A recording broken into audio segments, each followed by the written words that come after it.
Le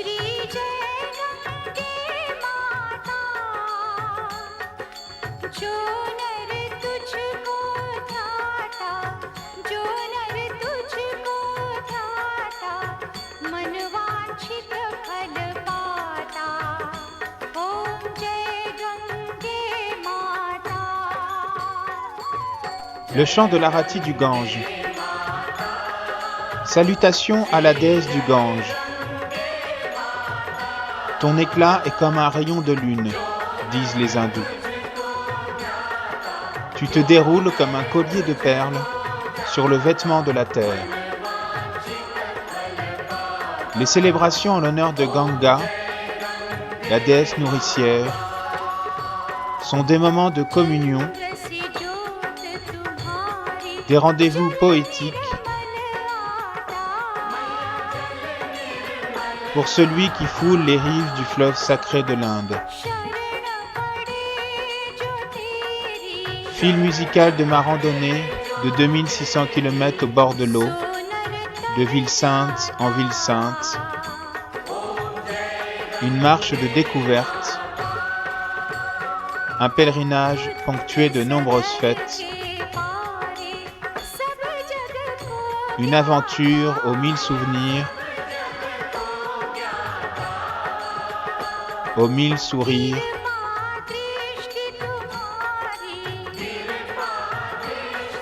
aux innombrables rencontres.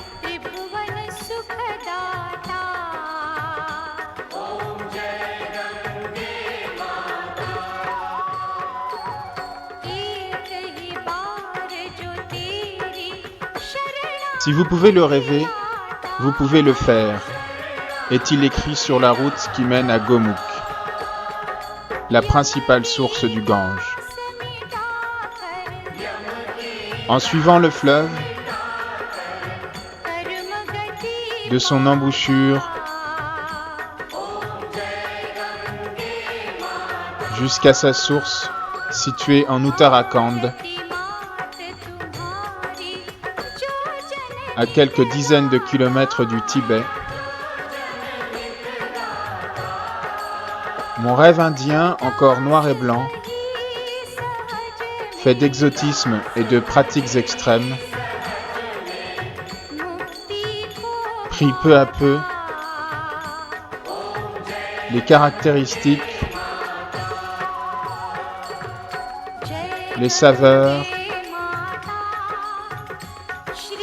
les couleurs et les senteurs des réalités de l'Inde. À la suite des foules de pèlerins, au fil de l'eau,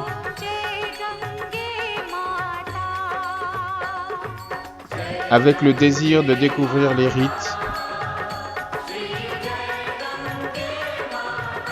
les textes religieux et les mythes.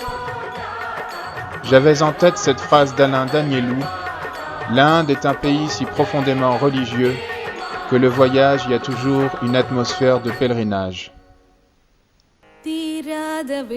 Pour remonter le Gange en quelques pas, comme je l'avais déjà fait symboliquement dans ma chambre avant mon départ, il faut partir de l'océan Indien pour se diriger de la mer vers la montagne, des profondeurs vers les hauteurs, et rejoindre l'origine du fleuve qui devient une métaphore de la quête spirituelle.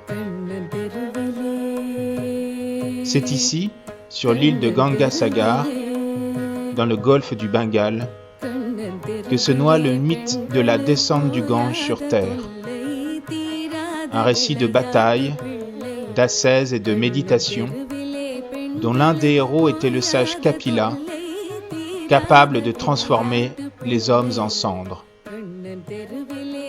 Depuis, les hommes se rendent au temple de Kapila Muni pour honorer les dieux et l'ermite fondateur mythique d'une des écoles de philosophie indienne, l'école Samkhya.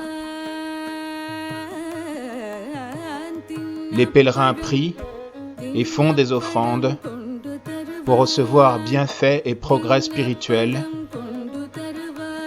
Ô Seigneur, disent-ils, fais que la durée de ma vie soit aussi pure, aussi transparente que le camphre, qu'elle répande la lumière et la chaleur de l'amour autour de moi, qu'à son terme il ne reste rien de moi, afin que je sois rendu apte pour un autre séjour. Quelle chaleur au Bengale! Une chaleur humide et dense qui repose sur la face de la terre comme une couverture, disait Kipling. Il y règne toutefois, grâce à la vérité profonde et la sérénité des travaux de la ferme et des champs, une atmosphère douce et gaie, quelque chose comme cette bonne humeur propre à la vie dans la verdure et au soleil. Les familles bengalis rient d'entendre les quelques mots de politesse que prononce fort mal cet occidental se déplaçant à pied avec son bâton et ce gros sac à dos dont les pèlerins indiens n'ont jamais besoin. Fascination des enfants qui ne voient presque jamais d'étrangers venir les rencontrer dans leurs écoles de campagne. Sur la route, qui offre souvent aux voyageurs de quoi s'étonner et même de quoi être éberlué, le trafic se fait plus dense en approchant d'une des plus grandes villes du pays, la trépidante Calcutta.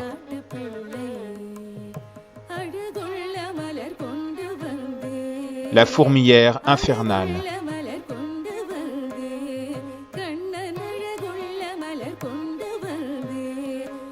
Ancienne capitale des Indes britanniques, elle symbolise les contrastes de l'Inde, richesse et dénuement,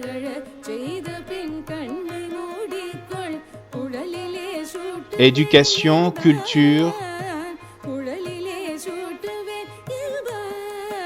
et vie éreintante de labeur, développement commercial et service des plus pauvres.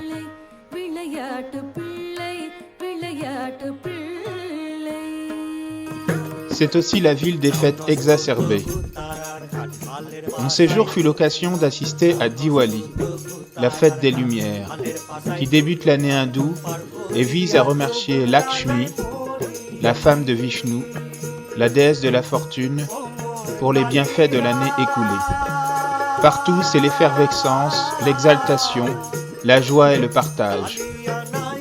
Quelques jours plus tard a lieu Kali Puja, la fête de la déesse éponyme de la ville.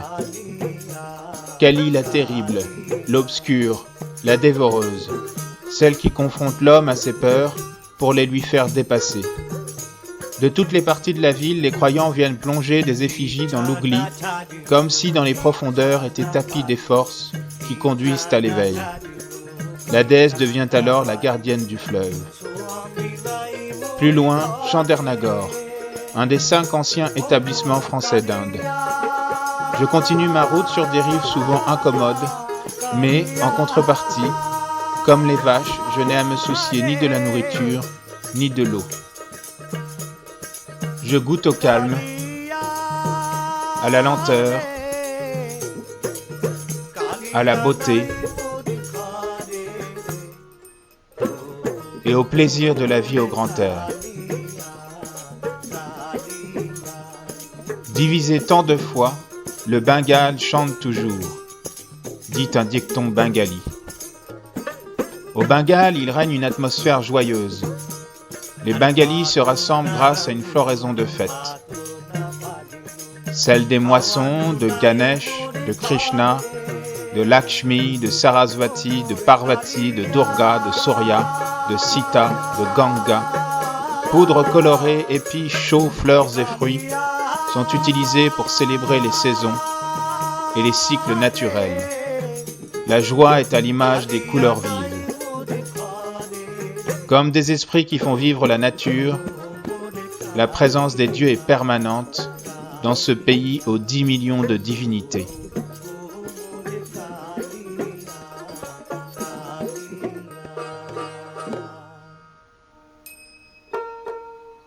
En Inde, la mort participe de la vie.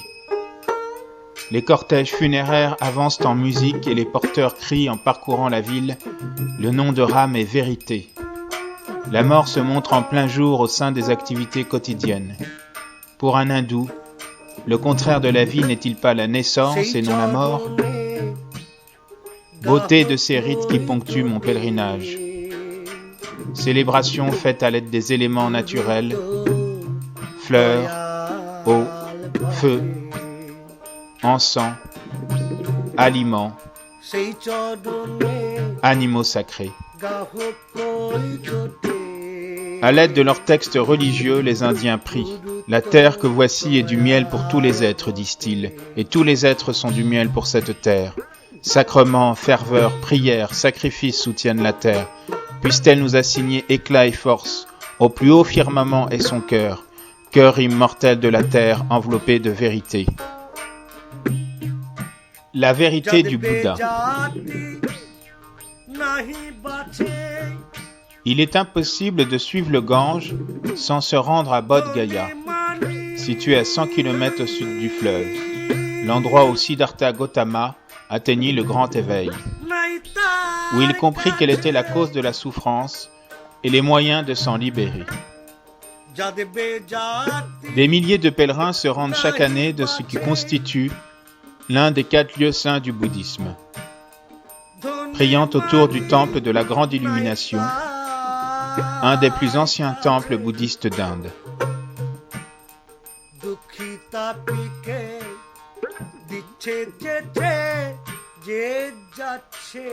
Chacun doit voir que le pouvoir créateur de l'univers est en lui, disait le Bouddha.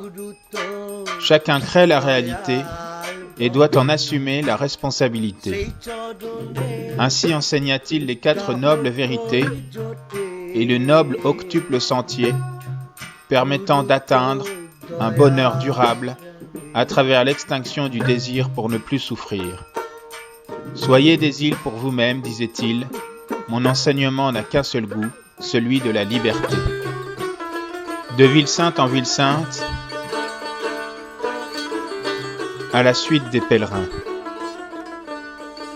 Si vous voulez connaître votre caractère, point n'est besoin d'un astrologue.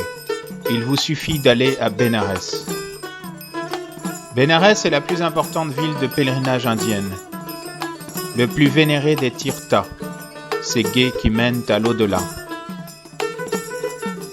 Pour les hindous, tout ce qui est puissant et propice s'y trouve. Elle est la pure, la première-née de tous les lieux, le plus grand secret de tous les secrets, disent les textes religieux. C'est pourquoi chaque année, des millions d'Indiens y viennent suivre un enseignement et faire des offrandes au fleuve. Ils viennent surtout s'immerger dans le Gange pour obtenir la libération du cycle des renaissances, en particulier aux 5 ghats les plus sacrés, qui correspondent chacun à une partie du corps de Shiva.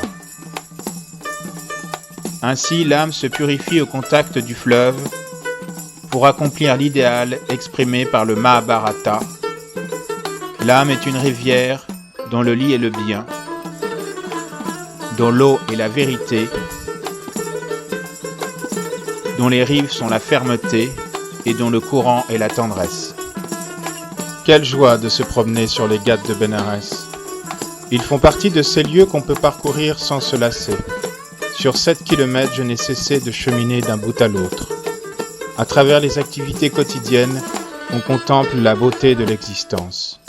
Sur ces esplanades, on trouve des lieux paisibles pour rêver, méditer ou lire, que ce soit sur les marches des ruelles, les murets des alcôves, ou à l'ombre des bâtiments comme la grande mosquée d'Aurangzeb ou le temple népalais. Bonheur de jouir de la puissance des éléments naturels en profitant du confort d'une grande ville. Bénarès possède une longue tradition artistique. Les murs des ghats servent de galerie d'exposition. On y retrouve tous les dieux de l'Inde. Le promeneur peut aussi y lire des réflexions, des phrases telles que réconcilie-toi avec les autres, ou alors des incitations à changer le monde. Beaucoup d'hindous viennent passer les dernières années de leur existence à Bénarès, car y être incinéré est une promesse de libération. Sur les murs du ghat crématoire est écrit « C'est Manikarnika, où la mort est de bon augure, où la vie est fructueuse, où l'on frôle les pâturages du ciel. » Sois prêt à t'élancer, mon cœur, car ton nom a été appelé dans le ciel du matin, disait Rabindranath Tagore. Ainsi je quittais Bénarès comme un marin hisse les voiles, mon désir d'aventure me conduisant à la grande Kumbh Mela d'Allahabad. Tous les 12 ans, l'Inde tout entière frémit, les villages s'agitent, les monastères se vident, des grottes de l'Himalaya descendent des ermites nus, barbouillés de cendres, du cap Comorin ou du désert du Thar convergent des charrettes de toutes sortes, des cortèges de moines, des bandes de cheminots, une foule prodigieuse assoiffée de sainteté, les pèlerins de la Kumbh Mela. Tous viennent pour se plonger au confluent des deux fleuves les plus sacrés d'Inde, le Gange et la Yamuna, au jour le plus propice, à l'heure où la nouvelle lune rejoint le soleil dans la constellation du Capricorne, alors que Jupiter est dans celle du Bélier, une configuration régénératrice. Ensemble ils chantent « Ô Gange, je veux recevoir sur tes berges l'essence de la suprême béatitude. » Ils viennent également se purifier au contact des Shankaracharya, les chefs des mouvements religieux, et des grands ascètes de l'Inde, les Nagababa, adeptes de Shiva, les hommes les plus mystérieux qui soient.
Écoutons ce que dit le Rig Veda de l'ascète hindou. Ceinturés de vent, ils sont vêtus de brunes souillures. Dès que les dieux ont pénétré en eux, ils suivent l'essor du vent. Le chevelu porte le feu, le chevelu porte le fluide, le chevelu porte les mondes. Enivrés par l'ascèse, ils ont chevauché les vents. Seuls leurs corps sont visibles pour les mortels. Ils volent à travers les airs, l'ascète, considérant toutes les formes. Pour le bienfait de chaque dieu, il s'est constitué leur ami, l'ascète de la Kumbh Mela.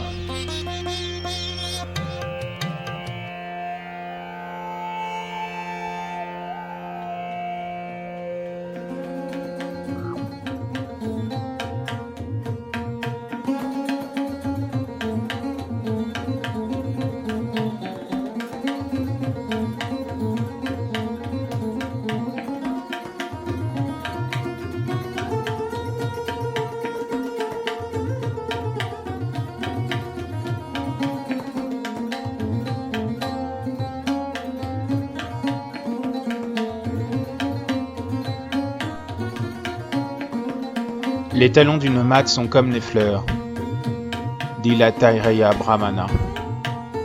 Son corps est fécond, il s'épanouit. Tous ses péchés se dissolvent, anéantis par son effort sur la route. Les jours passant, j'expérimentais tous les lieux de couchage, cabanes au bord du Gange, huttes pour les fourrages. cour de temple, alcôve en bord de Ghat. Dans les campagnes, l'accueil des Indiens est extraordinaire. Nulle part ailleurs on ne m'a invité avec tant de spontanéité. Combien de fois j'ai entendu cette phrase prononcée avec enthousiasme : « S'il vous plaît, venez dormir chez moi. » L'hôte, c'est Dieu, dit-on parfois en Inde. Comme le dit un texte religieux, l'hôte que tu auras su accueillir te donnera à manger parmi les dieux lorsque tu l'invoqueras. Accueille ainsi l'hôte, car l'hôte est sacré. Sur la route, des attroupements se formaient régulièrement autour de moi. Les Indiens s'étonnent de voir un étranger passer où les autres voyageurs ne vont pas. La glace se rompt particulièrement rapidement avec les enfants. Souvent, je les accompagne alors qu'ils vont à pied à l'école.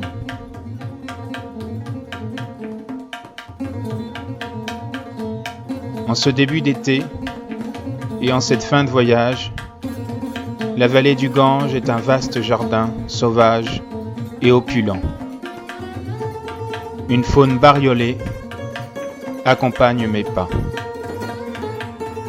Haridwar. Située au pied de l'Himalaya, Haridwar est la porte de Hari, c'est-à-dire de Vishnu, une des 7 villes saintes indiennes. C'est ici que débute le pèlerinage aux sources du Gange. Elle est la dernière grande étape de ma randonnée.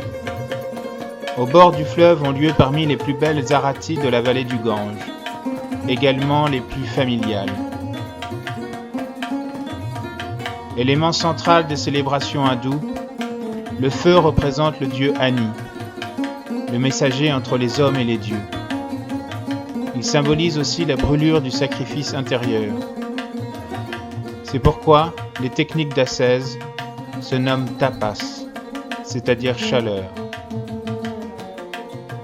Et c'est le dieu Agni qui emporte le sacrifice des hommes dans le ciel. Enfin la montagne, en route pour les sources du Gange. Les 300 derniers kilomètres furent parmi les plus beaux du voyage. D'Haridwar à Gomukh, la principale source, je monte de 400 mètres à 4200 mètres d'altitude. Au village de Mukwa, je rejoins la procession colorée et musicale qui remonte au début de l'été, la déesse Ganga dans son temple de Gangotri, qui est sous la neige pendant l'hiver.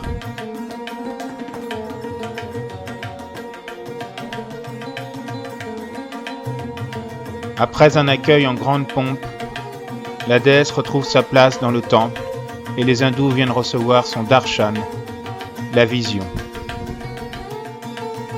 Enfin, ce fut la randonnée vers Gomukh, le museau de la vache en hindi.